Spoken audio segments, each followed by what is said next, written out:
Your Excellency Raila Odinga, please come and address us. Wapi makofi ya baba jameni? Baba ni fire si fire.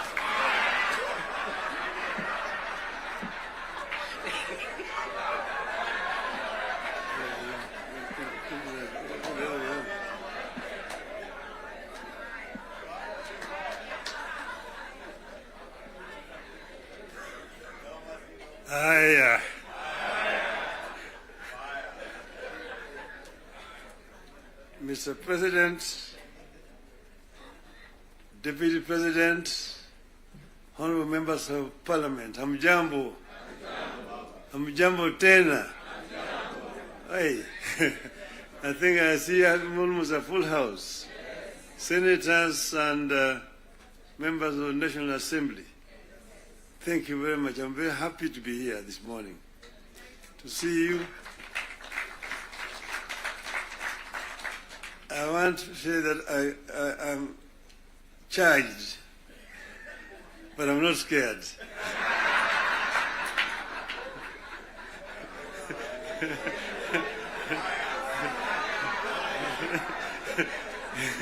You know, I've been a member of Parliament for this constituency for 20 years. And I used to meet with members of Parliament. I was our Prime Minister. And every Wednesday was a Prime Minister's question time in Parliament. I used to be harassed a lot by members of Parliament. And that's why I'm not scared. But let me begin to say that none of us thought a day would come when protagonists just a year ago would get together to chart a joint way forward for this country. How did we find ourselves together, and why are we here today? One, in life of a nation, there comes a time when danger knocks on the door. It happened in the US during the Civil War that threatened to dismember the USA as we know it today. There's a region today referred to as former Yugoslavia. Yugoslavia existed as a country between 1918 and 1992. Then it fell apart into several countries, including Croatia, Montenegro, Serbia, Slovenia, Bosnia, and Macedonia. The former president of Yugoslavia, the late General Josip Broz Tito, used to say jokingly that I am the glue that is holding this fragile nation called Yugoslavia together. And if I depart, it may disintegrate in several small nations. And true to his prophecy, this happened today. There's no Yugoslavia. Closer to home here next door is Somalia. In 1991, we were here when Siad Barre was forced to run out into exile where he died. Look at Somalia today. So there are several examples that exist around the world. As leaders, we are supposed to scan the horizon, spot the danger, and act to subvert that danger. In 2024, that last year, we understood that the dark clouds that were gathering over Kenya could have been exciting, but they could also mark the end of Kenya. We decided that it is better to have an imperfect country that is struggling to mend its ways than to have a collapsed one.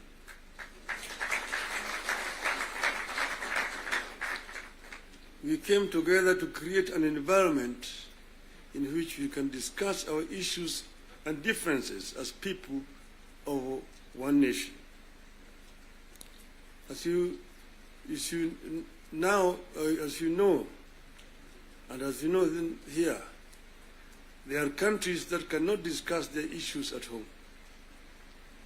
In my life, I've attended many meetings in London, Paris, Istanbul, Washington, name it, where African leaders are ferried to foreign capitals from their own collapsing countries to discuss issues they cannot discuss at home. We go together to spare Kenyan that shame.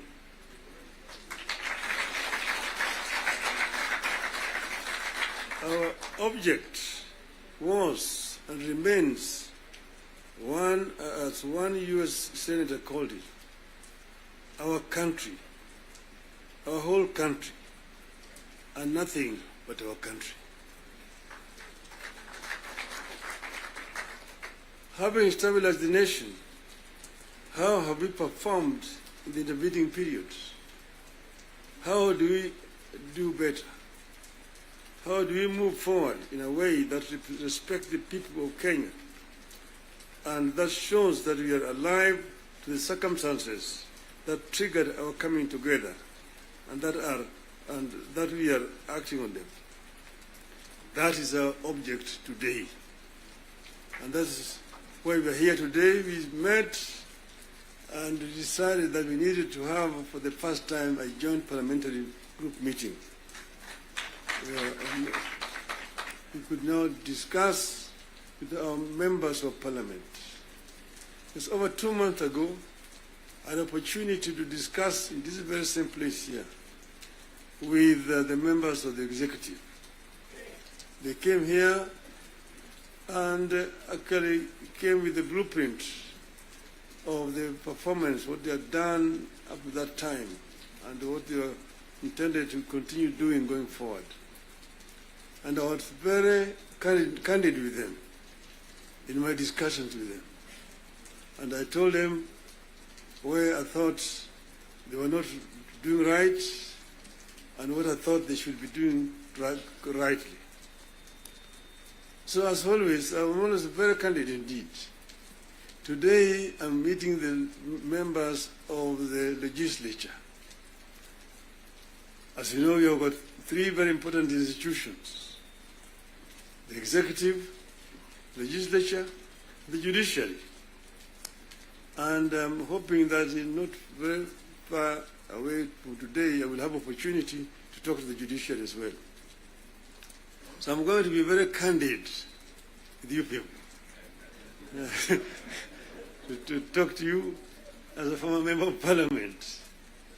Yes, the leader, Kimani Ichung'wah, referred to the constitution and told me the issues like NDF and and Senate oversight in the counties is in the constitution. I want him to cite to me the section of that constitution that he's referring to. Because as you know, I was very involved with the constitution, making constitution of this country. And at another time, I would want to bring Professor Yashpal Gai, who was the leader of that constitution making. And we went through very many issues. We had committees in the Bomas of Kenya dealing with various segments of that constitution. The executive was one. Legislature is another one. Judiciary is another one. Devolution, other committee. And devolution was very contentious because we had very many people who did not want the devolution because of what had happened at independence. As you know, we started with the devolved system government, Majimbo. The foundation of Majimbo was actually contentious because it was ethnic-based. The colonialists and the settlers had actually instilled fear in the people that the bigger communities, the bigger tribes at that time, the Luos and the Kikuyus, will lord it over the smaller tribes. And the smaller tribes need to safeguard themselves by creating regions and powers so that they can be able to be protected. That was the basis of Majimbo. And it was a very lengthy discussion at Lancaster House. So KANU accepted Majimbo in London, but with the understanding that they would change it after the independence. So after independence, KANU actually started to frustrate Majimbo by not remitting funds to the regional governments. I want to refer you to the Hansard in the Bunge. There's a motion that was moved by the then leader of opposition at that time, the late Ronald Ngala, of censorship of the Prime Minister, the Jomo Kenyatta, because he had refused to release funds to the regional governments. You need to read that debate. Ngala moved it, it was seconded by Masini Muliro, who was the deputy leader of the opposition. And then KANU, of course, responded.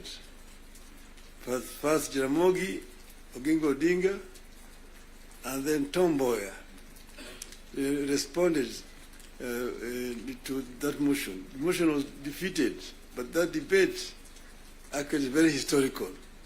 And I want to refer you to go and read what it said. Eventually, KANU, of course, had to fold up and dissolve, and then eventually Majimbo was also dissolved through a constitutional amendment. And then what happened was what?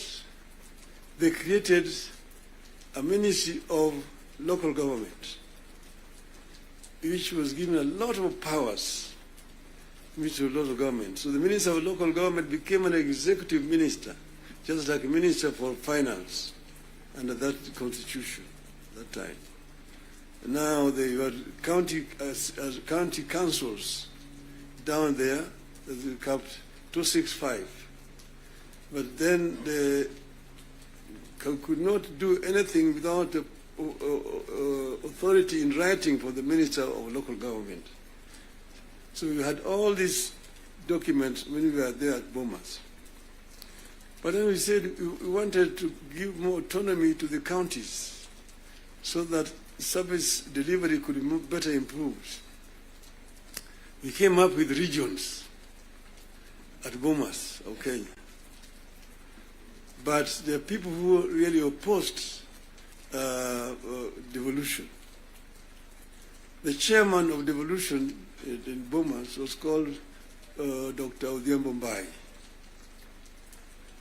He addressed the audience at Bomas, and by the time he finished talking, everybody said that man should be the chairman of that committee, and became the chairman of the committee.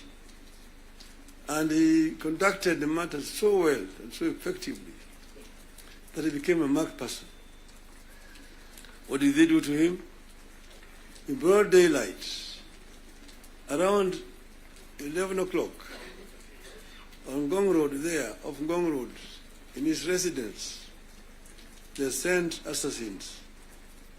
And in the presence of his children, they shot him and killed him. The assassins of Mumbai were arrested. Eventually they were released. So I just want you to know that the revolution has got very many people and very powerful people in this country today. Then after that, because you know that ODM is a product of constitution making. And one of the founding members of ODM is sitting here with you. The other one is the former president, who is a member, and quite a number. We are going to have the 20 years of ODM in October, and all the founding members are going to be invited.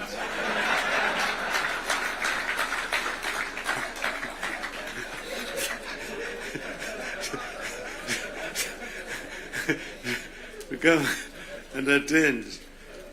Now, you see, we said that we want, we give clear, responsibilities. the executive, the legislature, and the judiciary. And the legislature is supposed to make laws that the executive uses to run the country. And the judiciary is then there to ensure that in implementation of these laws, the executive is not overreaching or violating the law, the constitution.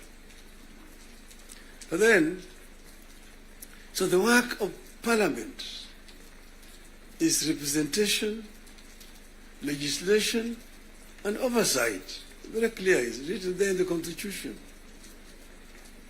Parliament is not supposed to be implementing. Parliament is supposed to be oversighting.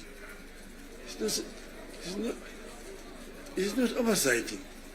And secondly, there is only two levels of devolution. There's, national and one level, county. Constituency is not an element of devolution. Devolution remains at the county. Down there, the constituency, the county government does implementation of the projects. I'm saying, correct.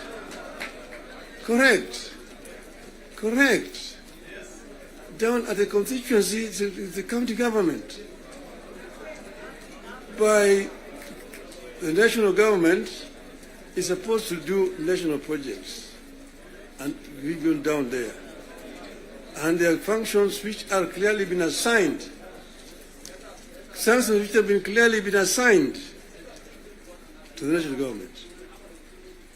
I will tell you, your legislatures, and a very famous English politician said that I may not agree with what you have to say, but I shall defend until death your right to say it.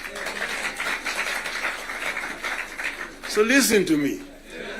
Let me say it. And then you'll have a chance to come and respond. So I'm telling you, I know that sometimes the truth is very bitter. I was there, and we discussed with the Karue when he was moving around to bring the CDF. The CDF was brought because of circumstances that were prevailing at that time. In those days, with a centralized system of government, there were very little resources which are going down to the counties. And that's the reason why the Harambee became the major ways of mobilizing resources. Sometimes you find nearly 100 cards in your desk for Harambees here and there.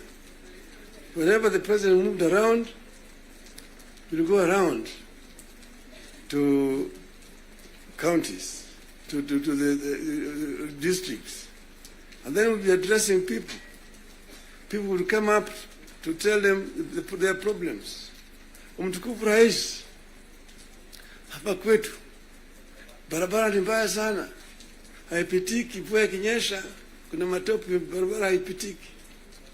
Mtukufu Rais, hapa kwetu shule yetu hapa, juzi mvua ilinyesha na upepo kaja katoa paa, watoto sasa wanasoma chini ya mti hapa.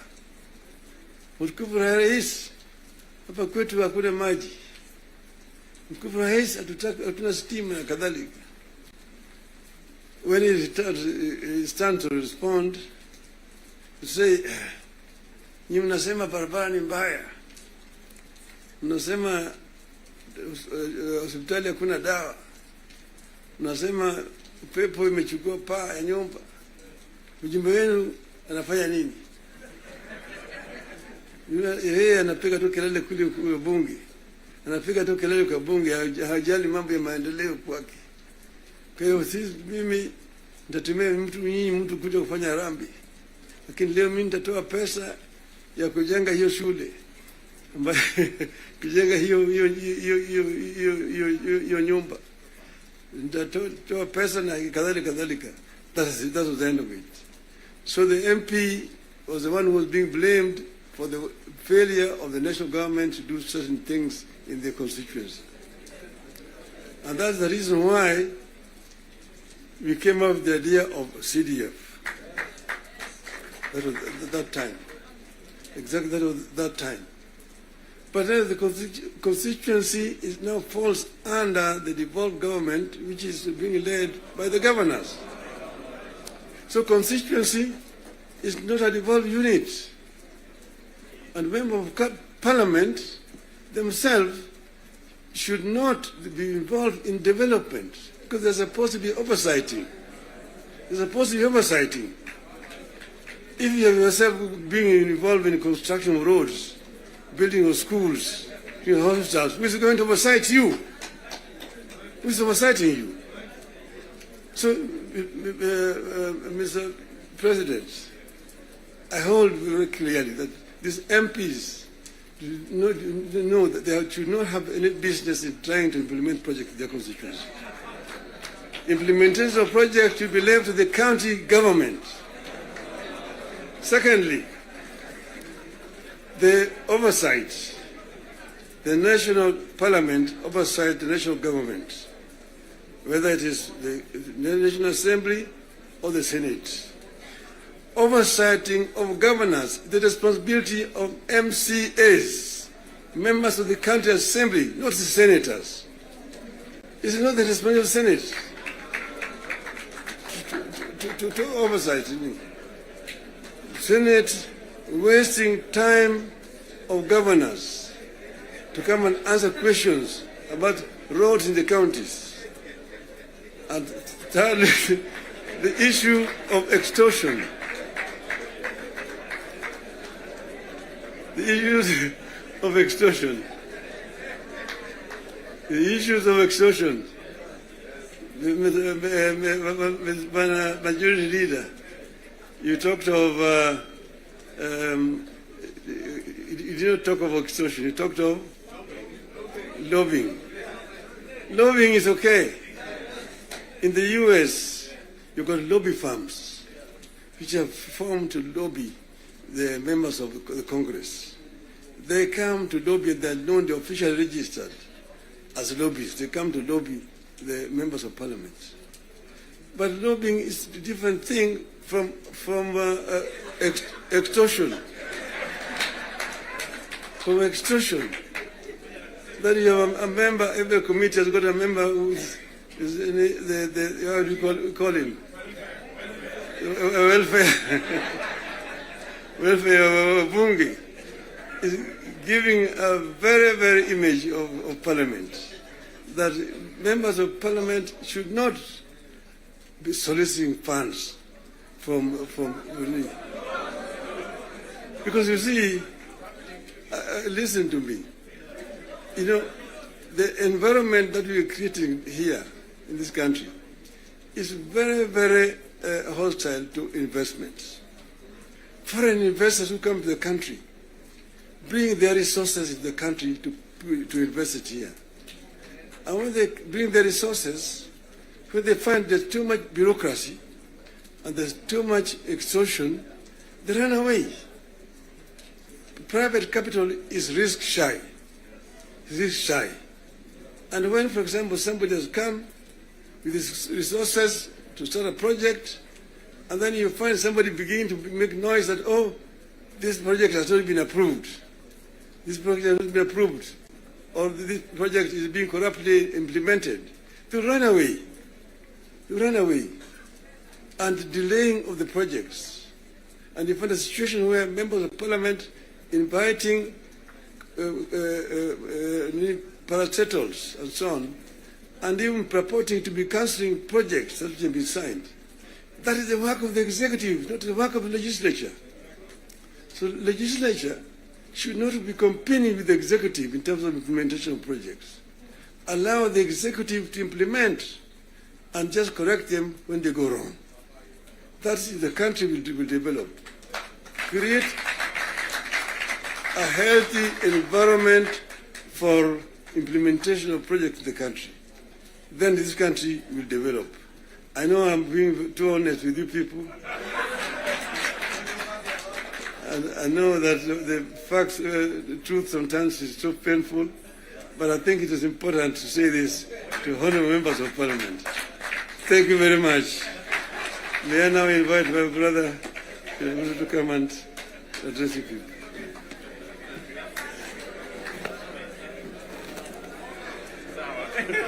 Very well.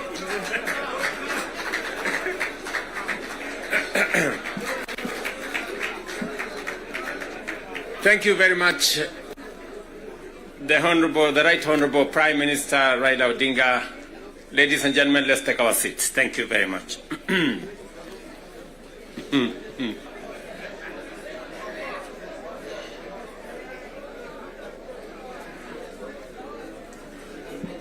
Now, honorable members, let me join the Right Honorable Raila Odinga and all the leaders who have spoken before me to welcome all of you to this very important first ever parliamentary group meeting that brings the two major coalitions together today here in Karen. Karibuni sana.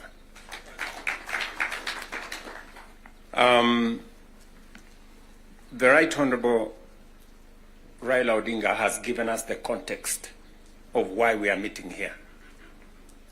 I really would want to add not so much, because he has ably contextualized why we are meeting here today. That we have a nation to look after and we have a nation to protect, and there are options that are available to us,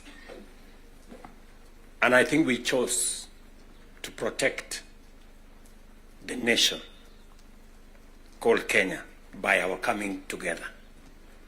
And so I want to commend both the Right Honorable Raila Odinga and the ODM party, my former party, for standing up to be counted when the country needed leaders to stand up for Kenya. It may have been easy to do the opposite. It may have been popular to do the opposite. I know many people have vilified the Honorable Raila Odinga and the ODM party for the decision they took to stand for Kenya when there was need to do so. And let me say the following as the President of Kenya today. We have come from very far as a nation. We stand here today as a robust democracy, a nation that is making strides in our national development. And I want to speak to you candidly. I don't have a written statement because I really wanted to speak to you from my heart. Because where I stand today, I've had a political journey as a person. And by God's grace, I have come very far. You know, out of the 5 people who have become presidents in Kenya, I am one of them. I don't take it for granted, and I don't take it lightly that God has given me an opportunity to be one of the 5 Kenyans who have had the opportunity to lead this country. And I must say this to us as leaders, that a nation, the progress, the destiny of a nation is decided by leaders.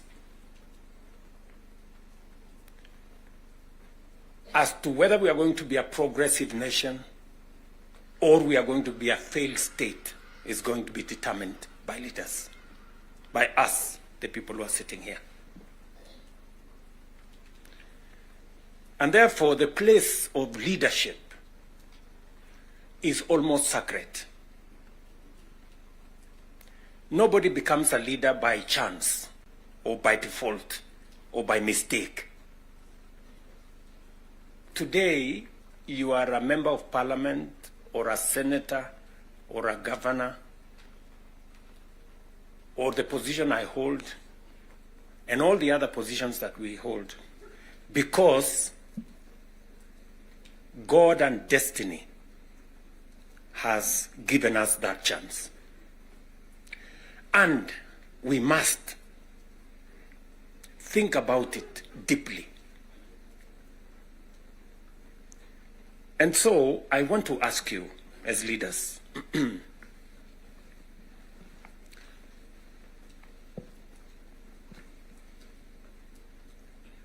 the Honorable Prime Minister has given us a history of countries. I will add to that list 2 countries. Singapore and Kenya were the same countries 60 years ago. Malaysia and Kenya were the same 60 years ago. But today, we play in different leagues. They have managed to progress to the first world. We are still where we are. The difference between what Singapore has become and what we are is leadership.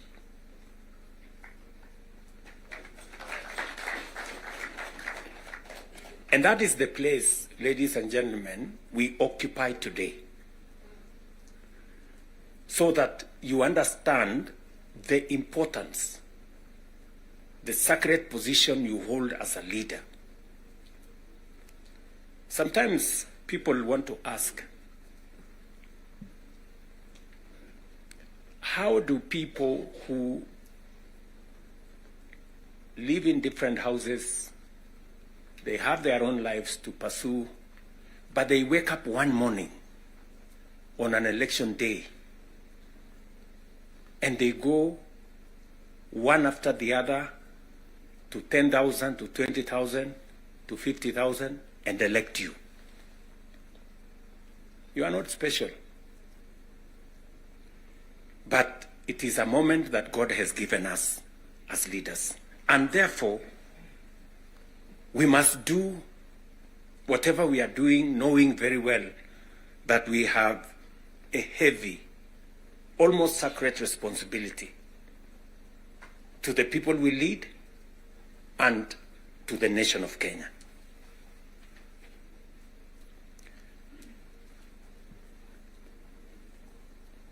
And it is not that we don't know what we should be doing. We all know what we should be doing. It is not that we have shortage of ideas. It is not that we have shortage of what we need to do. In fact, I dare say we have some of the very best ideas. We have very good manifestos all the time. And in fact, if you look at, and I keep referring to this, if you look at the manifesto of Kenya Kwanza and the manifesto of Azimio, the difference is hardly 20-30%, 70%. We share what we think should be fixed in Kenya. But politics somehow has taken our country hostage, that we cannot do what we all know we should do.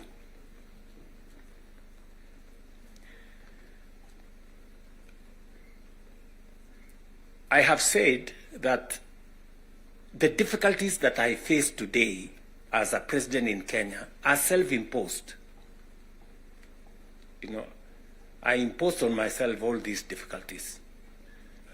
Implementing the new funding model, implementing SHA, implementing housing, doing all those things. If I hadn't done any of those, I would be a very popular person, but the country would not have moved anywhere. I am confident that if Raila had become president, he would be doing what I'm doing. Yes. He would be implementing SHA. He would be implementing housing. He would be doing reform in the education. He would be doing reform in agriculture. I know that for a fact because I have been in his school of leadership. That's the correct position. And he would be as unpopular or as he'd be having the same difficulties that I have today. But these are necessary for Kenya to change. Friends, we cannot change the country otherwise.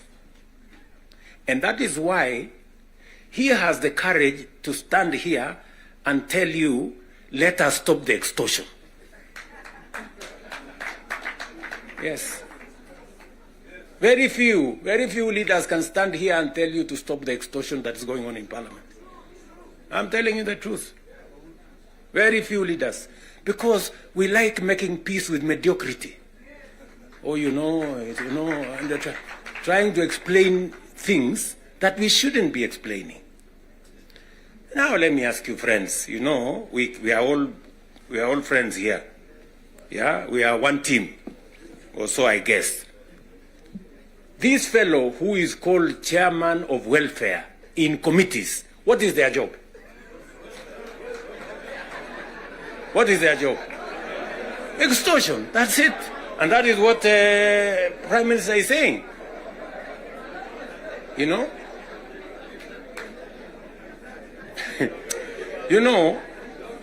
What is Sokohuru? What is Sokohuru? Tell me, what is, you know Sokohuru?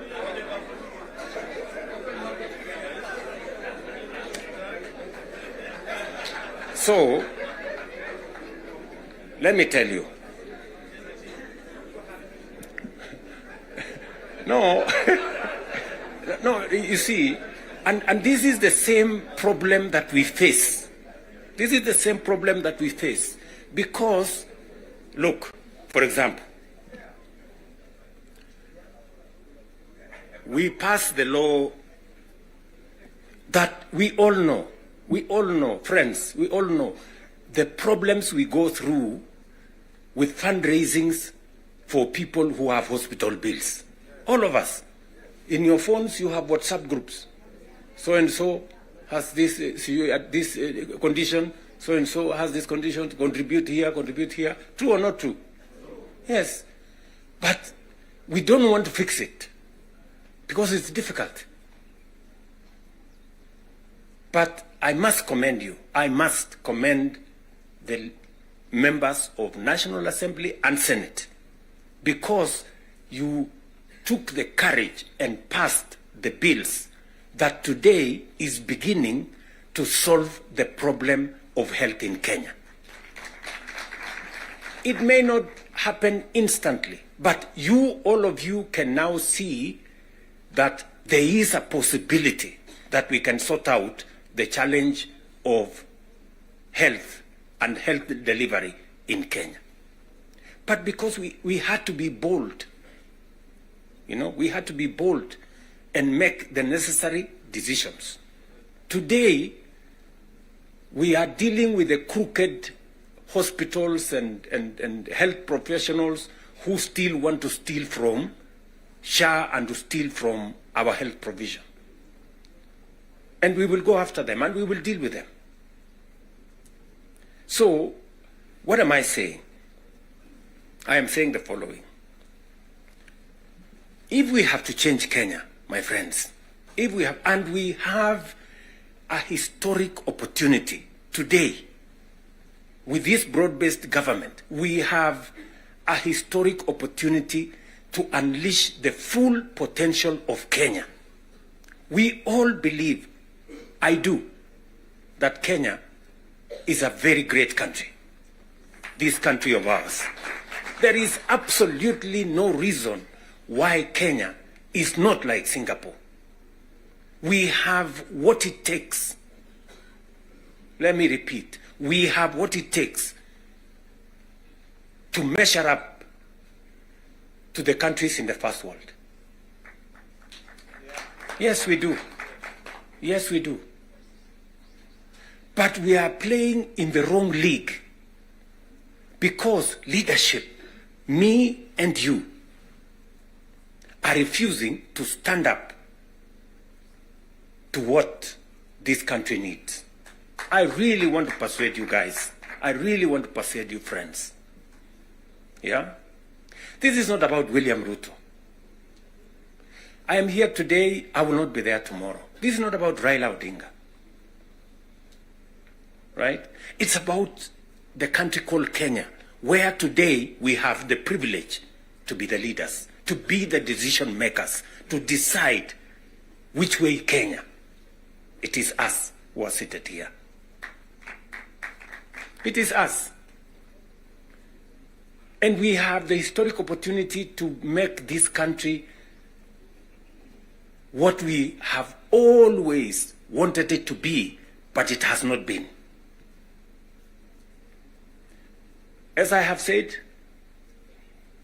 the same way Raila Odinga can stand here and tell you we must stop the wrongs, I have also said that I am ready to pay whatever price to make this country change.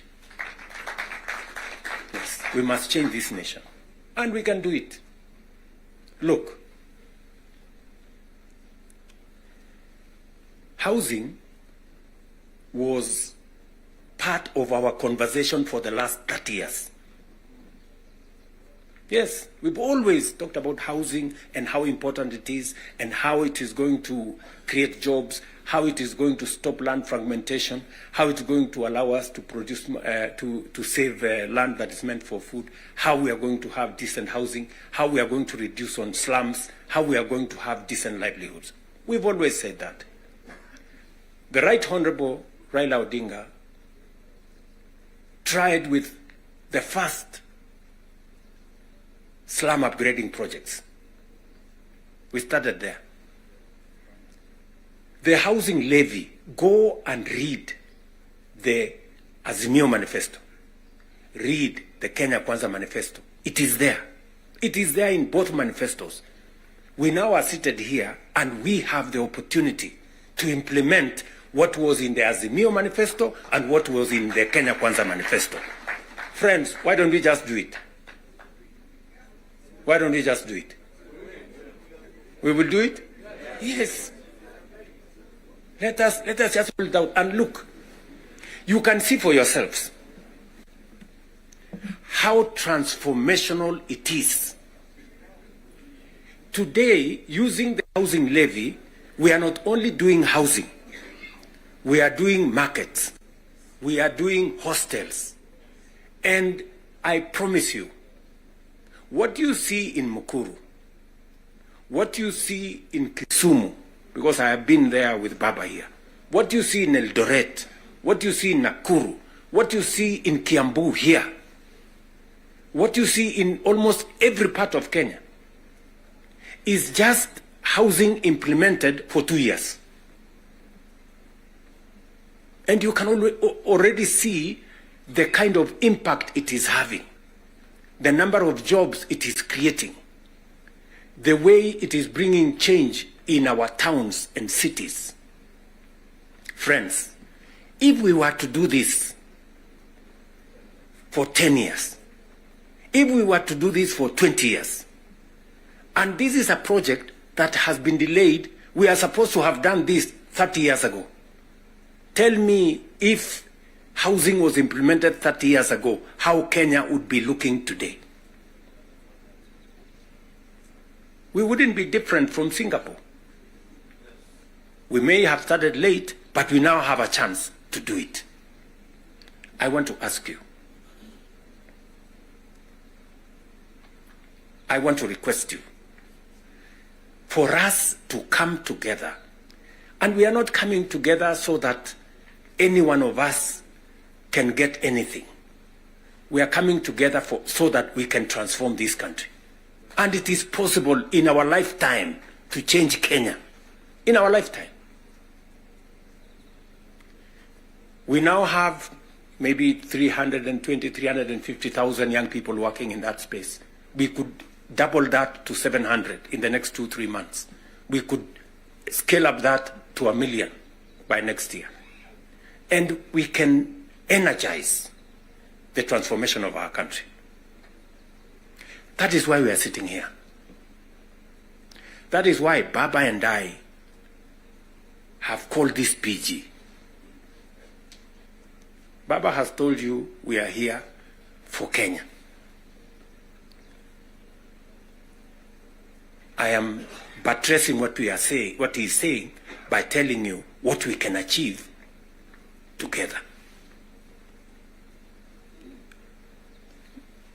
What we can do in our agricultural transformation. If it was not for the broad-based, for example, we wouldn't have had the kind of change that is required in our sugar sector. And I want to tell you, watch this space. In just 2 or maximum 3 years, Kenya will be a net exporter of sugar. Just 2 or 3 years. This country, which perennially we have been looking for safeguards from COMESA. Every year, we are looking for safeguards from COMESA. We are spending public money to go and pay for sugar, to go and pay for farmers, to go and pay for workers who don't work for government, just because we couldn't bite the bullet and tell the crooks there to get out. Now we have told them to leave. And I want to promise you, I want you to hold me to it. We are going to change the sugar sector. We are going to change the coffee sector. You have already seen what is going on in coffee. There is still a little bit of pushback, but we will deal with it. And on and on and on, and we can transform our whole agricultural sector. Just the little interventions that we have done standing together. You people in Parliament making sure that we are subsidizing production. And I must commend, Parliament has always provided money for us to support the production of the country, either through fertilizer or seeds or other interventions when we have brought it to Parliament. So you're part of the making of the history of our nation. Just imagine we have reduced the imports of maize, for example, by 70%. Reduce the imports of sugar by 70%. And we can make that progress if we are focused on where we want to go. And that is the reason why we have to make the decisions that we have made work. It is the reason why Baba and I have appointed Agnes Zani and her team, so that what brought us together, we don't forget. The 10-point agenda that we have signed buttresses what is actually in our manifestos. The NADCO report, we all know what it is supposed to achieve. And if we stand together, we can achieve all the legislation that is recommended by the NADCO report. Parliament has what it takes, to do this. For Kenya, we can do it. And I want to persuade this PG to work with us and for all of us to be committed to this exercise. Protecting devolution. There is need for us as a nation to distinguish between governance and devolution. The governor is not devolution. The governor is a person.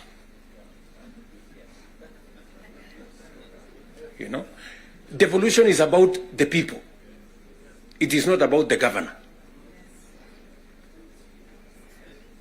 And we can deal with the governor without disrupting devolution, if there is need to.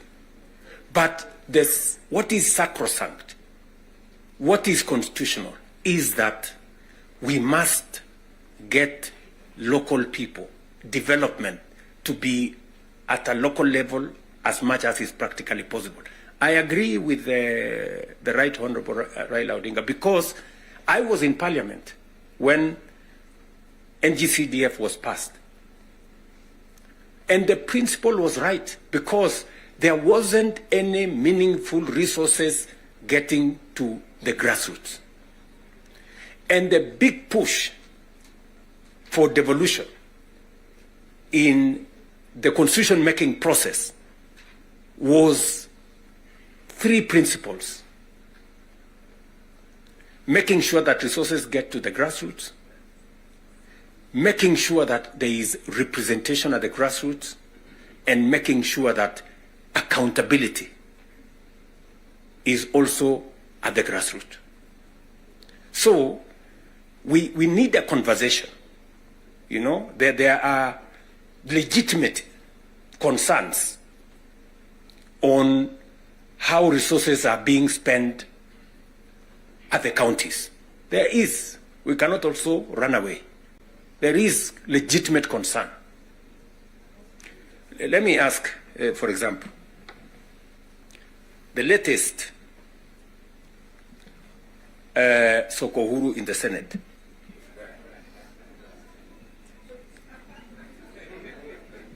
Because you have to accept, you know, by virtue of the position I hold today, I am a consumer of raw intelligence.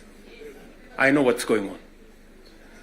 Where does somebody find 150 million? Where? Huh?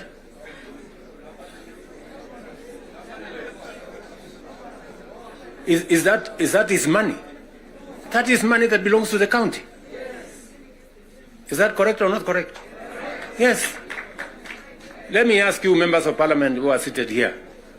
Do you, for example, know, do you, for example, know that a few members of your committee collected 10 million shillings so that you could pass that law on anti-money laundering? Did you get the money? No.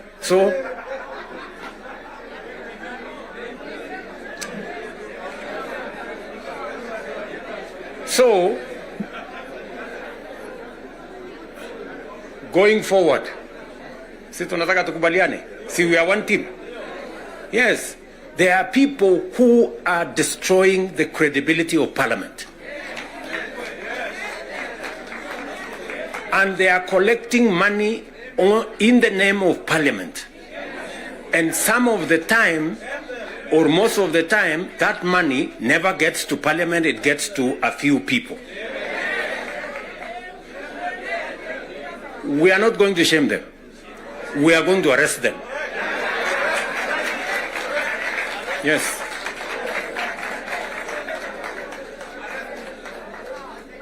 Do we agree? Do we agree? Yes, whoever is giving and whoever is being given and whoever is doing whatever it is, we sort them out. Because the reality, friends, the reality is that there is a problem. And we all know here, tukitaka tukusema ukweli, there is a problem. And unless we sort it out, we are going to destroy our nation. We are going to destroy this nation unless we sort it out. And we must be as candid to ourselves here as we are candid in implementing what is transformational for Kenya. Tunaelewana? Now, let me say this. We must make sure that we get resources to the grassroots, but we also must make sure that the resources that get to the grassroots is used for the people, not other ways. And so we must do for the national government as well. In our 10-point agenda, we have discussed about the young people of our nation and how we need to protect their livelihoods. I want to ask the leadership seated here today, members, I want to persuade you. We have a robust program. We have, I think, close to 8 or 9 different programs targeting our young people and how we can meaningfully engage them in employment and other interventions that benefit the young people of our nation. I will say this. We spend close to 650 billion shillings every year in education, making sure that our young people go through primary school, ECD, primary school, junior school, secondary school, TVETs, and universities. We must equally have clarity in how these 650 billion shillings we spend every year, at the end of the day, how do we recover that money? By making sure that our young people become a resource for the development of our nation instead of being a problem to our nation. We must do that. And there are 6, 7 interventions that have gone through Parliament. Housing is one of them. Export of labor is another one.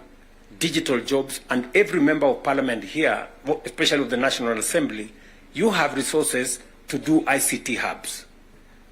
I remember discussing with Sirma there, chairman of NGCDF. I remember discussing with Kiarie, the chairman of ICT. And if there are any issues that concern, sometimes maybe we have a problem with resources, Mbadi is here. He knows that if there are resources that needs to be made available, is for us to provide interventions for young people to get an opportunity to work. You know very well that we can create hundreds of thousands of jobs in the digital space. You are aware of what we are doing in Nyota.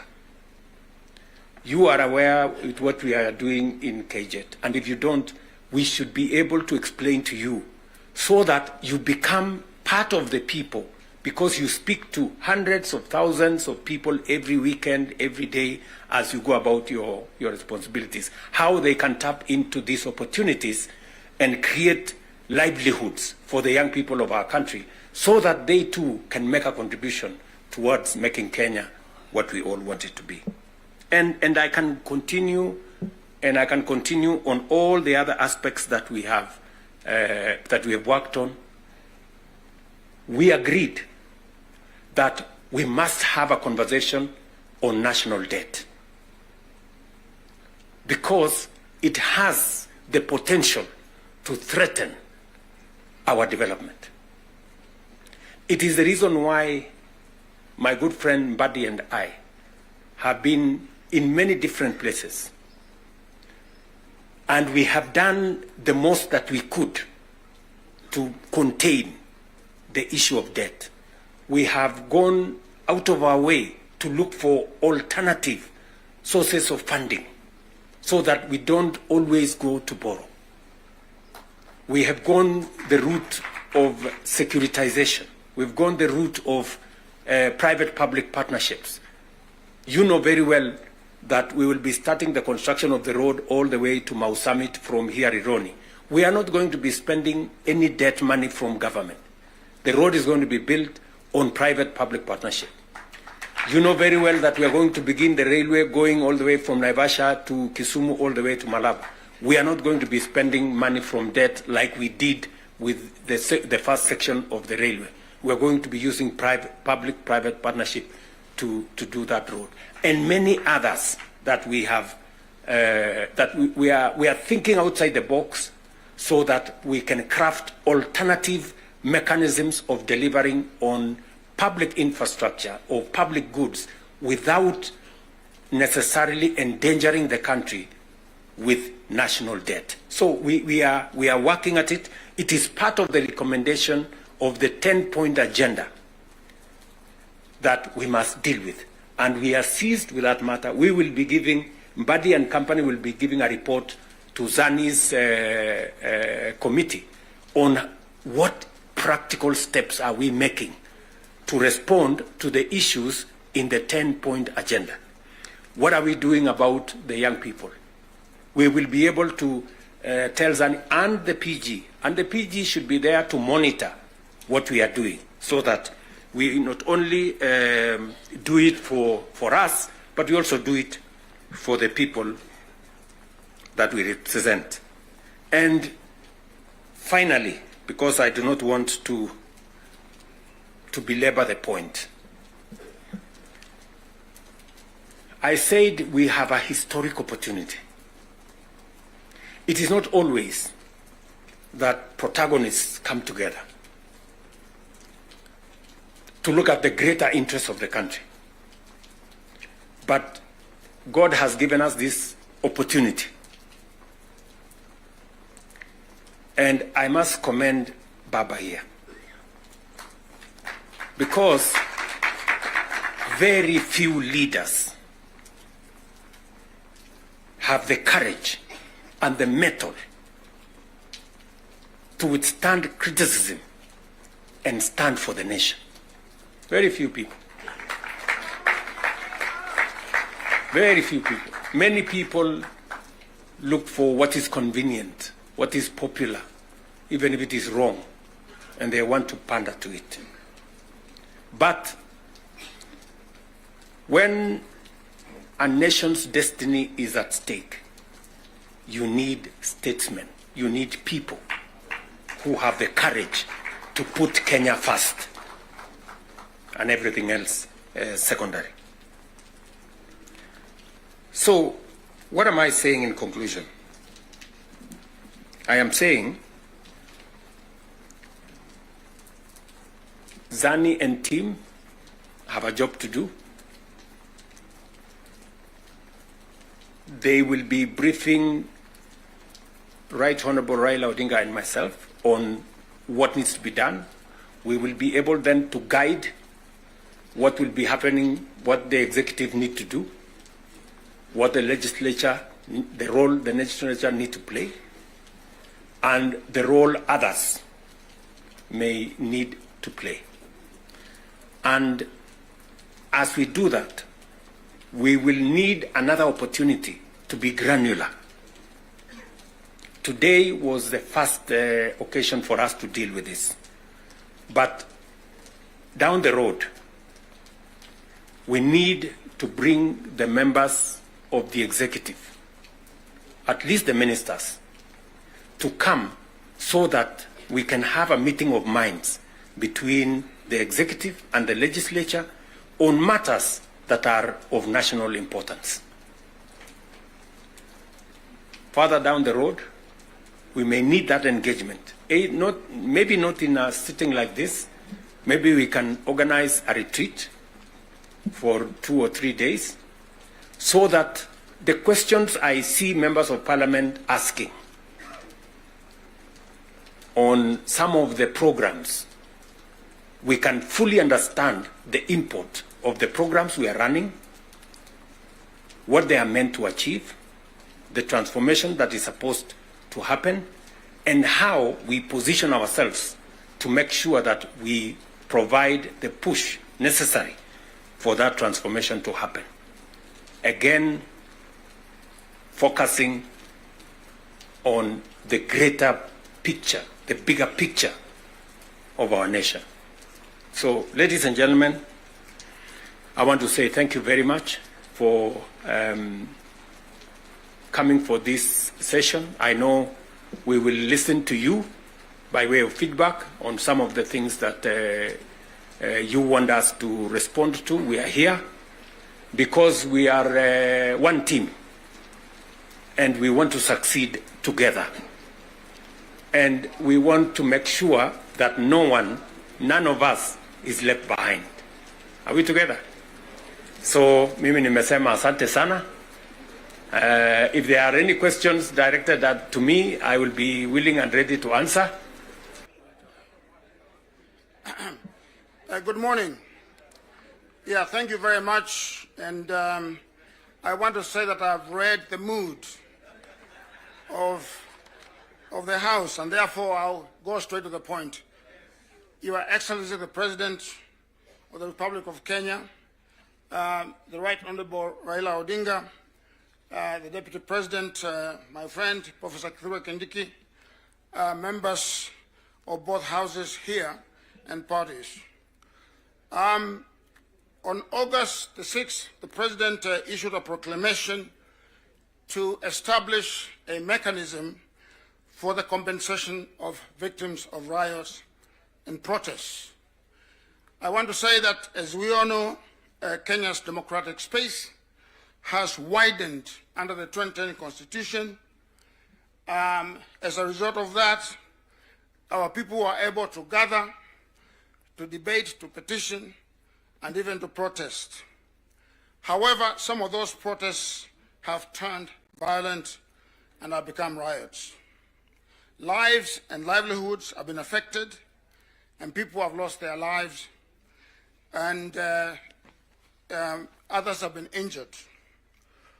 I just want to say that this particular effort itself has very few examples in history, and some of the examples that have been there, which I mentioned, the Japanese Americans who were compensated after they were interned following the Second World War, and of course the compensation of Jews following the Holocaust. The President established a 120-day coordination framework to identify and to compensate victims of demonstrations and public protests. He designated the offices of the Attorney General, Interior, Treasury, and other state organs to work with us. I just want to say that and compliment the President that this is a bold, is unprecedented, and is a historic step in our country in the area of transitional justice. The legal framework, which I think has been debated, but I think which is clear to me, Article 21(1) of the Constitution, of course, provides that the state must protect, respect, promote, and fulfill the rights of the people. Article 37 provides for assembly, demonstration, to picket, and to petition. Article 129(2) gives the executive the authority of a public trust and to serve the people. Article 131(2) provides for the duties of the presidency include those of national unity and the protection of the rights of the people and the rule of law. The proclamation, therefore, which the President made on August the 6th, is lawful, is time-bound, 120 days, and it seeks to establish a coordination roadmap with clear reporting. And so, therefore, the mechanism itself is ad hoc, it is short-term, and it will move quickly and lawfully. The panel that we intend to create will recommend a victim compensation legal framework targeted at amendments to the Victims Protection Law, which right now is not operational and therefore is not viable for this particular effort that we are carrying out.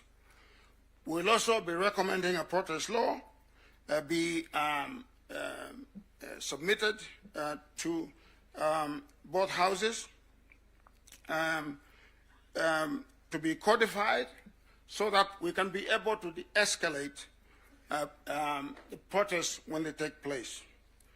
The objective here will be that for the future protests should be safer and should be professionally managed so that the outcomes are different and not deadly to our people. As I mentioned earlier, the justification for this effort is a constitutional duty. and national unity of our country, as provided for in the provisions that I pointed out. But I also want to say that compensation for victims is just one pillar of justice. There are other pillars, like courts, where matters can be heard. Where verification warrants accountability, we shall be making referrals to the office of the ODPP to ensure that cases can be pursued in courts. This effort seeks to pursue a balanced recognition of harm to civilians and to officers. It does not assign any collective blame, and hence it is evidence-led and seeks to pursue a humane redress for the harms suffered. We've decided to pursue the period from January 1st, 2017 to July 31st, 2025. This period we think is long enough, but also short enough to be manageable. We think that compensation of victims is the best place to start this effort. It is because compensation is tangible, it is time-bound, and it is intended to unify our country. The panel that we seek to create will have the faces of Kenyans that all of you will be able to recognize and to see that they represent the face of the country. We will draw upon the Law Society of Kenya. We will draw from religious organizations. We will draw from civil society and from youth and women leaders. This panel itself will approve the framework for the compensation process. It will establish the eligibility criteria and the schedules to be followed, and will perform other acts related to compensation. We will be able to ensure in this process compliance with human rights norms and laws, and also adhere to public finance laws. As the President instructed us, our mandate is to deliver within 120 days. We'll also establish a technical team to work with us. And this technical team will draw from various institutions and organizations. Obviously, the Office of the Attorney General, the Executive Office of the President, the Ministry of the Interior, the Independent Policing Oversight Authority, the Kenya National Commission on Human Rights, and subject matter experts. All of these institutions and folks will form the backbone of our technical team. We shall also draw from psychology and trauma specialists, statisticians, data scientists, forensic experts, and record keepers and data protection individuals.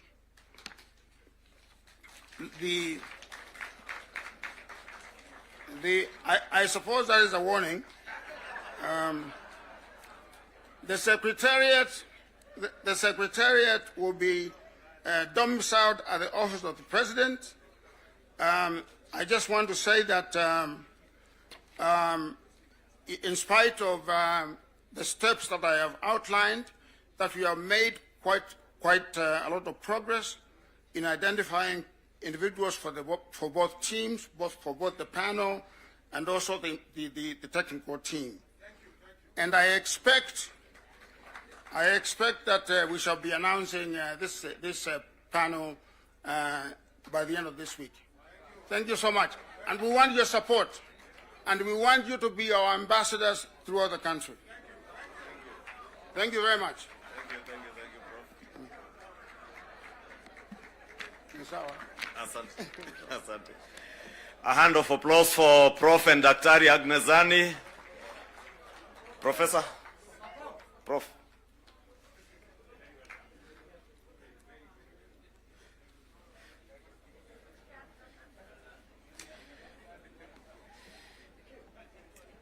Your Excellencies, the President, Prime Minister, and the Deputy President, with those two presentations, Your Excellency, members, we appreciate the seriousness of not just the implementation of the NADCO report, which we have been appraised on its implementation, and Your Excellency, I must appreciate all the members of Parliament, both in the Senate and in the National Assembly, for the support that they have accorded us in the legislative process of enacting the NADCO legislative bills that we have and those that are still within the two houses.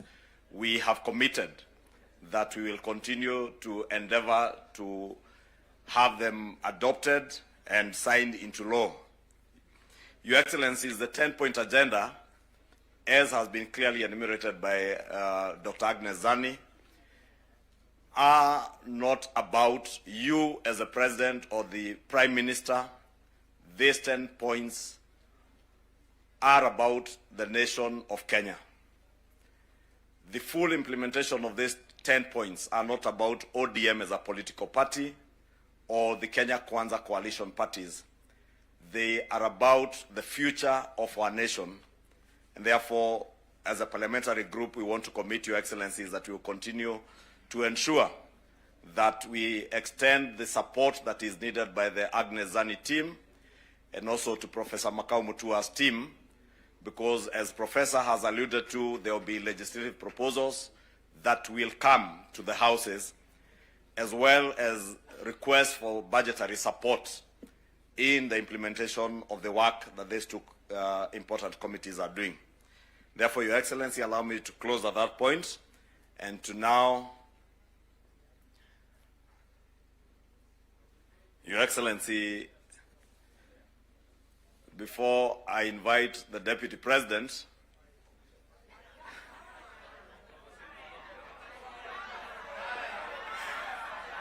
we know whether ni fire si fire, noma si noma.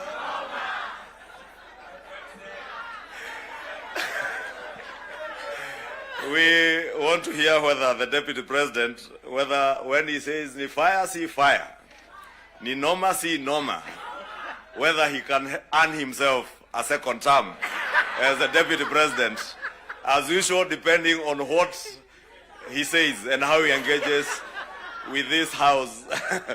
Honorable members, allow me to welcome the Deputy President of the Republic of Kenya, Professor Kithure Kindiki. Very good. Thank you. I wanted the Leader of Majority to delay a bit because the Prime Minister stepped out, because I wanted to take the shortest time here, having seen what my predecessors have gone through. and you know, both my predecessors are just like me from academia. So I was very worried. I wanted really we delay until the Prime Minister comes back. But I'm grateful to what Dr. Zani and team are doing. You're helping the country deal with very, very difficult issues. I am also very impressed by Professor Makau Mutua's work. It's quite a heavy topic that he's handling on behalf of the country. So my sister, Dr. Zani, and my academic senior, Professor Makau Mutua, I wish you Godspeed as you do this on behalf of all of us. Your Excellency, the President, and Your Excellency, Prime Minister, and my colleagues, let me just say two things as we wait for the Prime Minister to come back and address us. The first one is, for the last 33 years, our country has revolved around majorly two political formations.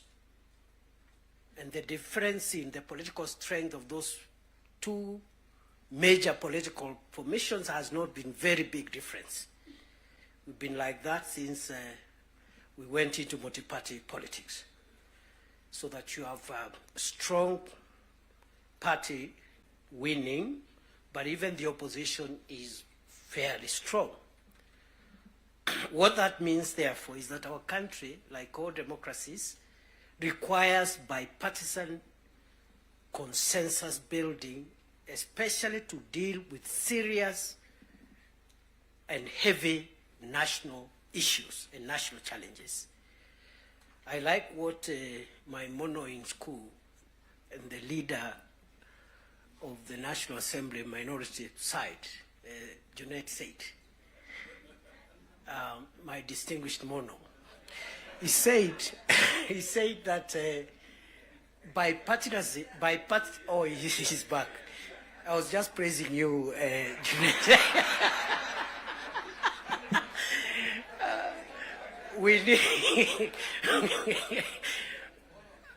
We need bipartisan efforts to heavy lift the serious national issues. You've seen them in the 10-point agenda. The fight against corruption, the fight against ethnic bias, the fight against all these vices. Without bipartisan efforts, no single side can be able to ever lift these national issues. So let us not underestimate what the leadership of the UDA through President Ruto, the leadership of ODM through His Excellency Raila Odinga has helped us to achieve as a nation. Because none of us alone would have enough political largesse to be able to even lift on some of the issues we are discussing here today.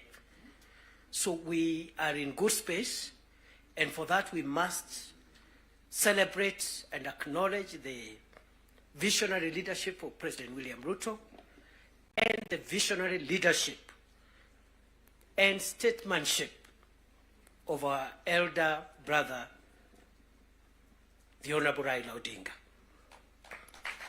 Going forward, those of us who are younger politicians, we should pick lessons from these two leaders, because there's a lot of excitement by many people who are in the political space, and they think leading the country or managing the country's affairs is a small issue. And some of the characters running up and down around, if they are given this nation to manage even for a day, the country will sink, because they don't have enough wisdom and enough foresight to be able to manage the complex society that is Kenya. So, Prime Minister, we appreciate your leadership, your vision, and you've been able to show us, those of us who are younger politicians, that elections and politics should not undermine the collective interest, stability, and progress of our nation. You have helped us understand that individual ambitions to become whatever we want to become should not stand between us and our country's stability, progress, and sustainability. The last point I want to make now that we have reached where we wanted to reach is that again, just to emphasize that I am happy to see again many political parties whose leadership is here, but although the NADCO and the 10-point agenda was introduced by the two largest parties, UDA and ODM, we have other allies who have joined us from both sides. And what this means is that the country is generally and gradually forming the national consensus that we are looking for. And therefore, for me, the lesson I pick, even looking at the leadership that has spoken here, Stewart Matzayo from Kilifi, Owen Baya from Kilifi, Junaid Mohammed from Migori, Migori and other places, and myself. Those who have felt that perhaps they need space to show their leadership skills, yet they feel their background, their religion, their ethnicity, disadvantages them. Perhaps in a large national party to realize your dream, your potential, and your skills to be tapped than otherwise. National party skills to be tapped than otherwise. And therefore, going forward, as we form coalitions and build our respective parties, let us look towards building national parties as opposed to sectarian parties, because that is where the future of our nation is best assured. So, on that basis, I want to end there, because I saw my colleagues got, I don't know who got no term. I want to end there and wish this meeting all the best.